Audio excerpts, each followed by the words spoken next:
우리가 이 세상을 살아가면서 믿음의 삶을 살아간다고 이야기하죠. 그리스도인으로 살아가면서 하나님 앞에 받는 축복이 과연 무엇일까라고 하는 것들에 대해서 참 많은 분들이 고민하시는 것 같습니다. 여러분들이 생각하실 때에 내가 예수 그리스도를 믿음으로 말미암아 얻어지는 축복은 무엇이라고 생각하십니까?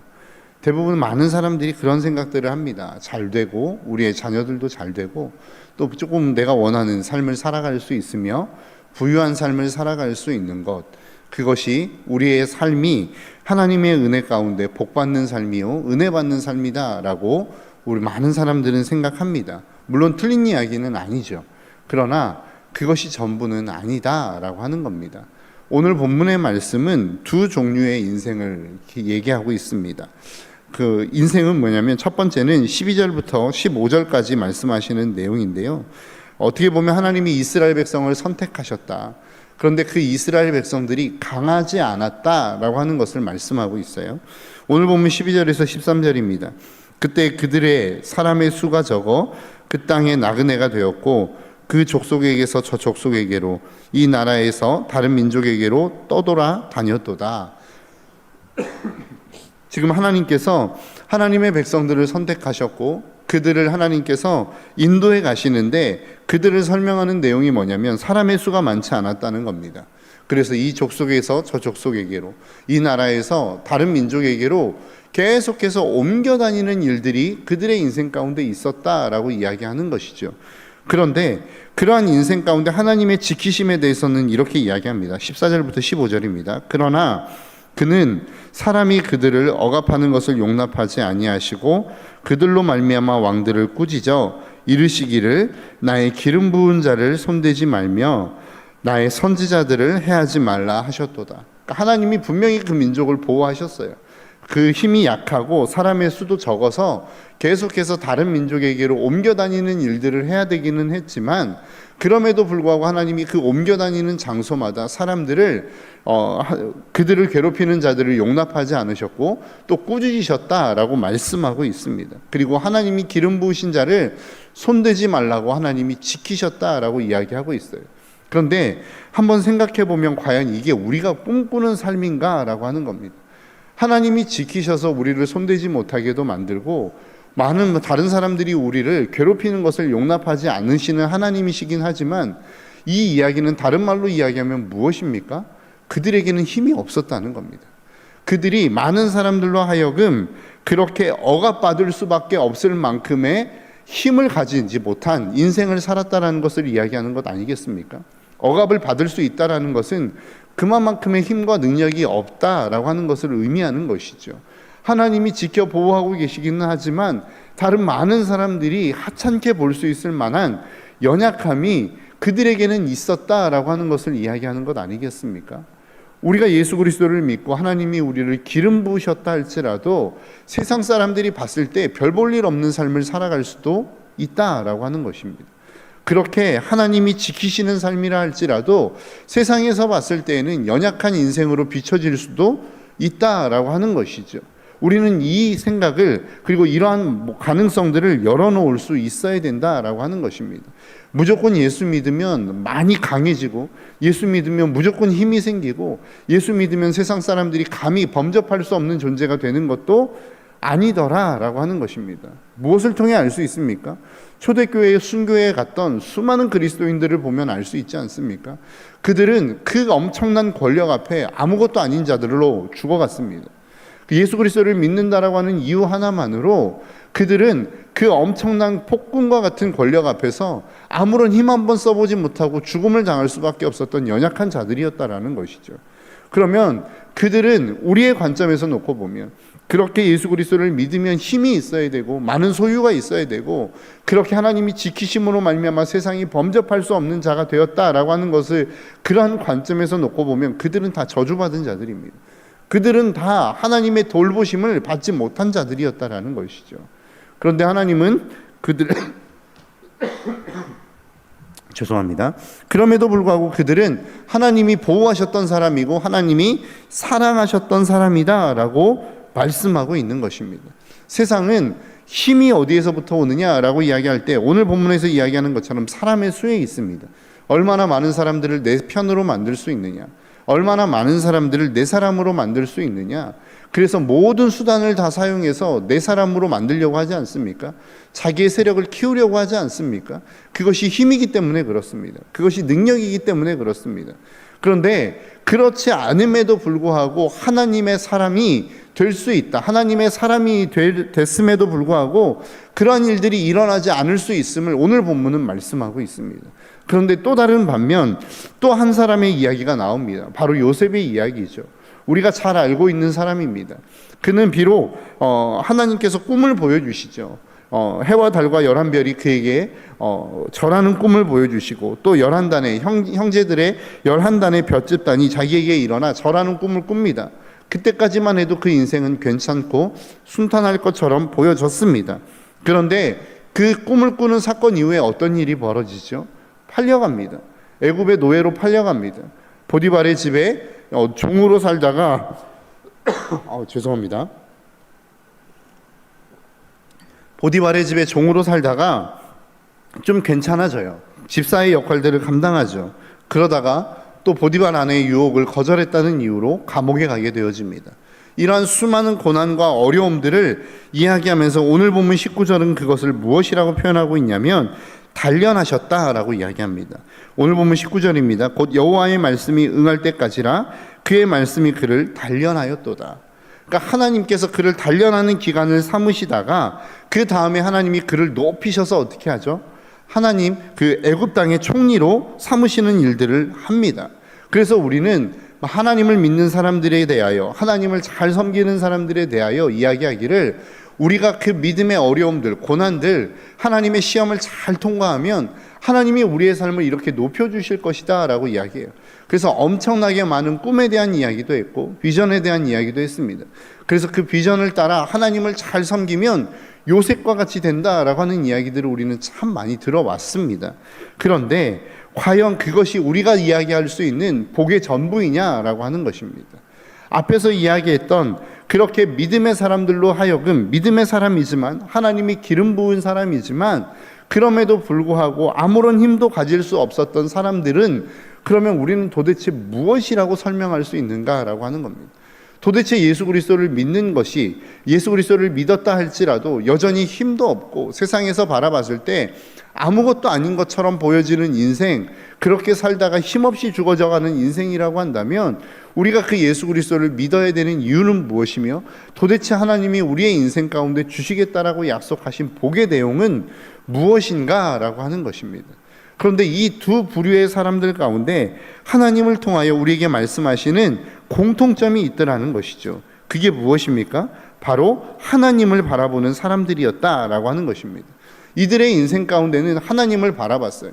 그들의 인생이 비록 힘들고 어려운 삶을 살았다 할지라도, 비록 처절한 흑암과 같은 삶을 살았다 할지라도 그들은 하나님을 바라보는 인생이었다라고 하는 것입니다.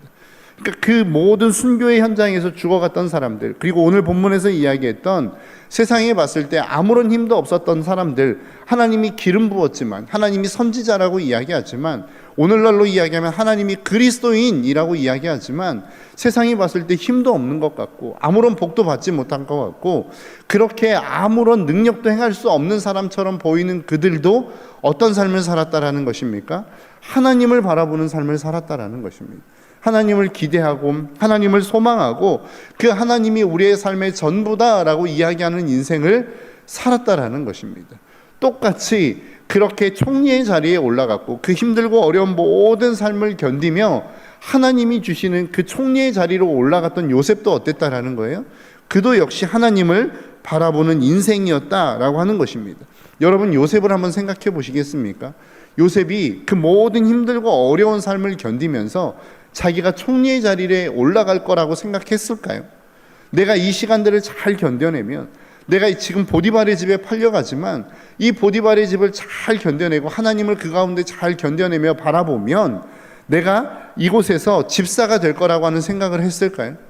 감옥에서 열심히 삶을 살면 내가 간수장으로 말미암아 인정받고 거기에서 모든 재물을, 모든 행정을 관할할 수 있는 사람이 될 거라고 생각했을까요? 더 나아가 내가 여기서 열심히 삶을 살면 애굽의 총리가 될 거라고 과연 그는 생각하며 그 삶을 살았을까라고 하는 것입니다. 그렇지 않았을 것 같아요.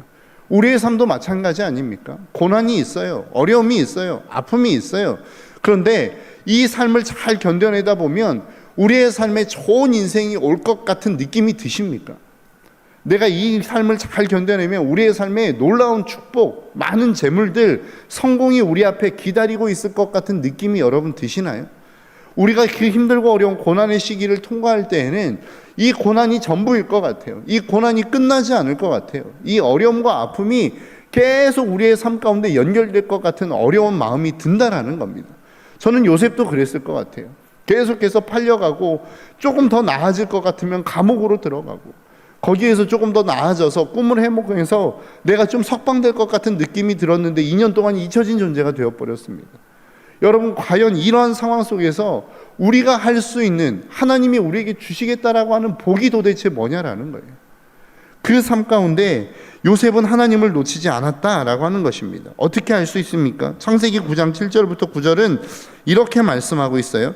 그 후에 그의 주인의 아내가 요셉에게 눈짓하다가 동침하기를 청하니 요셉이 거절하며 자기 주인의 아내에게 이르되 내 주인이 집안의 모든 소유를 간섭하지 아니하고 다 내 손에 위탁하였으니 이 집에는 나보다 큰 이가 없으며 주인이 이것도 내게 금하지 아니하였어도 금한 것은 당신뿐이니 당신은 그의 아내임이라. 그런즉 내가 어찌 이 큰 악을 행하여 하나님께 죄를 지으리까? 라고 이야기합니다. 그러니까 그 힘들고 어려운 상황을 잘 견뎌내는 가운데에서도 내가 이 상황을 잘못 대처하면 나에게 큰 불이익이 있을 것 같다라고 하는 느낌 아닌 느낌이 든다 할지라도 그는 하나님을 의식하는 삶을 살았다는 거예요. 보디발의 집에서 적어도 그렇게 살았다라는 것입니다. 보디발의 집에서만 그랬습니까? 그가 감옥에 갇혔을 때에도 똑같습니다. 창세기 40장 8절입니다. 그들이 그에게 이르되 우리가 꿈을 꾸었으나 그를 해석할 자가 없도다. 요셉이 그들에게 이르되 해석은 하나님께 있지 아니하니까 청하건대 내게 이르소서. 그러니까 그 감옥 안에서도 여전히 그는 하나님을 바라봤다라고 하는 것이죠. 더 나아가 그가 애굽 왕 바로 앞에 섰을 때에도 마찬가지입니다. 창세기 41장 16절이에요. 요셉이 바로에게 대답하여 이르되 내가 아니라 하나님께서 바로에게 편안한 대답을 하시리이다 라고 이야기해요. 그러니까 그의 삶 가운데 수많은 어려움이 있었고 고난이 있었고 아픔이 있었다 할지라도 그 아픔 속에서 여전히 그는 하나님을 바라보는 삶을 살았다라고 하는 것이죠. 그것이 요셉의 인생이었다라는 것입니다. 그러니까 우리 이것을 통해서 이 삶의 공통점, 적어도 두 부류의 인생 아니겠습니까? 잘 견뎌냄으로 말미암아 하나님의 놀라운 축복과 힘과 권력을 얻었던 사람이 있었고, 잘 견뎠음에도 불구하고 아무런 힘도 얻을 수 없었고 권력을 얻을 수 없었던 사람도 있었어요. 그런데 이 두 사람 부류의 특징 중에 하나가 무엇이냐면 그들은 여전히 하나님을 바라보고 있었다라는 것입니다. 이것을 통해 우리 그리스도인들이 살아가야 될 삶의 모습이 무엇인지를 오늘 본문은 우리에게 명확하게 말씀하고 있는 것 아니겠습니까? 우리의 인생 가운데 어떤 삶의 환경에 자리라 할지라도 하나님을 바라볼 수 있는 믿음의 눈이 있는 것이 우리의 삶의 축복이라는 것입니다. 그것이 은혜요, 그것이 하나님이 우리에게 기대하는 바라는 것입니다. 요셉이 그랬다라는 거예요. 그가 인생을 살아가면서 그렇게 하나님 앞에 붙어 있었던 이유, 내가 이렇게 삶을 살면 하나님이 나를 총리의 자리에 올려주실 거다라고 하는 믿음이 있어서가 아니었다라는 거예요. 그 인생 속에서 여전히 내 인생에 그 모든 것들을 책임지시고 주관하실 수 있는 분은 하나님 한 분뿐일 수밖에 없다라는 것을 그의 삶 가운데 인정하였기 때문에 그는 하나님을 붙들고 살아갔던 것 아니겠습니까? 선지자도 마찬가지였겠죠. 이스라엘도 마찬가지였겠죠. 하나님의 기름 부으심 받은 자도 그랬을 것입니다. 내가 인생 가운데 무엇인가 대단한 것이 있어서가 아니라 정말로 하나님을 놓치면 죽을 것 같은 인생이기에 하나님은 그 모든 사람들은 하나님을 붙들고 살아갔던 사람들이었다라는 거예요. 우리의 인생 가운데 풍요로움이 축복이 아니라, 우리의 인생 가운데 무엇인가 많은 소유를 얻는 것이 축복이 아니라, 권력과 힘을 얻는 것이 축복이 아니라 그 속에서 하나님을 바라볼 수 있음이 우리의 인생의 축복임을 저와 여러분들이 잊지 않으셨으면 좋겠어요. 내가 하나님을 바라보고 이 예배의 자리에 나오는데 내가 이 예배의 자리를 잘 지키면 하나님이 내가 원하시는 무엇인가를 주시겠지. 그래서 하나님께는 관심 없고 내가 원하는 그 무엇에만 내 시선이 초점이 맞추어져 있다고 한다면 그것은 결코 축복이 될 수 없어요. 그것이 비록 예배라 할지라도 그것은 세속적인 일이 될 수 있단 말입니다. 우리의 인생에 있어서 진짜 축복은 하나님을 바라볼 수 있는 거예요. 지난주 말씀 가운데 우리는 날마다 성장합니다라고 하는 제목으로 우리에게 말씀을 주시지 않았습니까? 도대체 성장이 뭐냐는 거예요. 우리의 인생에 있어서 우리가 그 하나님 안에서 성장해 가야 된다고 하는데 성장이 여러분 무엇이라고 생각하십니까? 저는 그 말씀을 들으면서 그 성장이라고 하는 것은 우리가 하나님을 바라보는 믿음의 눈이 생기는 것입니다. 어떻게 해야 성장할 수 있다고요? 말씀을 듣고 그 말씀 앞에 순종하는 경험을 통해서 우리는 성장할 수 있다고 들었지 않습니까? 그 말씀을 듣고 그 말씀 앞에 순종하면 일어나는 역사가 뭐예요? 하나님이 보이기 시작한다고요. 안 될 것 같은 상황 속에서 그 하나님 말씀 붙들고 살아가면 하나님이 그 길을 여시는 것을 경험하게 된단 말입니다. 그것을 통해서 우리의 믿음이 성장한다고 이야기하죠.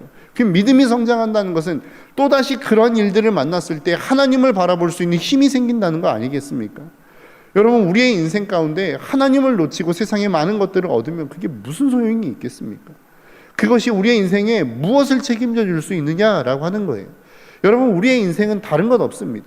하나님이 우리에게 기대하는 것 다른 것 없습니다. 하나님 바라보라는 거예요. 너의 인생이 힘들고 어렵다 할지라도, 아니면 내가 너에게 준 그 달란트와 재능이 많아서 너의 삶이 풍성해졌다 할지라도 하나님이 우리에게 기대하는 것은 단 한 가지라고요. 하나님을 바라보는 것이란 말입니다.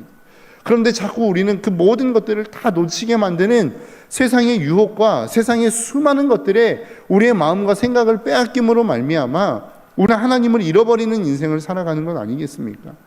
우리 한국교회가 세상에 많은 지탄을 받는 것 같습니다. 우리가 빛이기 때문에 하나님의 믿는 믿음의 사람들이 되면 당연히 받는 어떤 고난과 어려움이 있을 수밖에 없음을 우리는 기억해야 됩니다. 그런데 그와 함께 우리가 믿음의 사람으로 살지 않음으로 말미암아 오는 어려움도 분명히 우리의 삶 가운데는 있더라라고 하는 것입니다.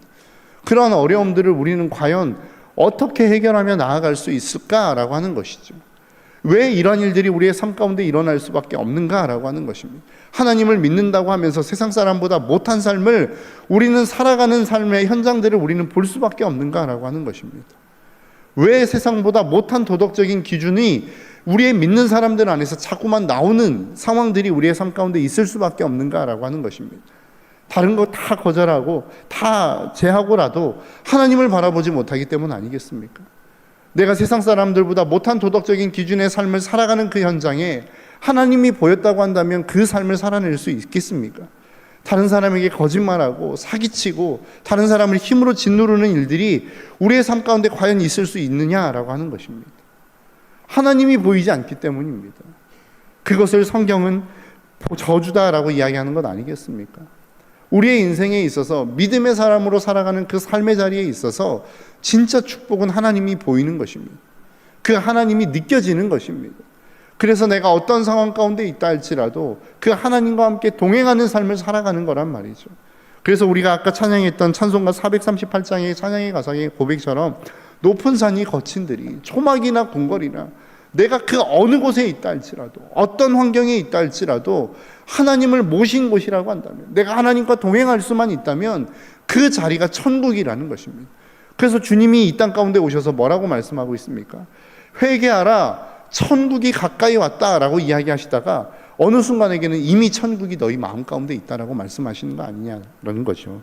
여러분, 우리의 인생이 우리의 삶의 목표가 내가 신앙생활하는 이유가 정말로 하나님과 함께 가까워지며 교제하는 그러한 모습이 되기를 주님의 이름으로 축복합니다.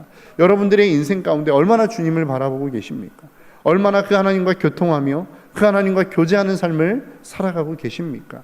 여러분, 우리가 하나님과 교제한다라고 하는 것은, 하나님과 가까웠다라고 하는 것은 내 삶이 얼마나 풍성한 것들로 채워졌느냐로 결정하는 게 아닙니다. 얼마나 내가 원하는 삶이 내 삶 가운데 이루어졌느냐로 결정되는 게 아니에요.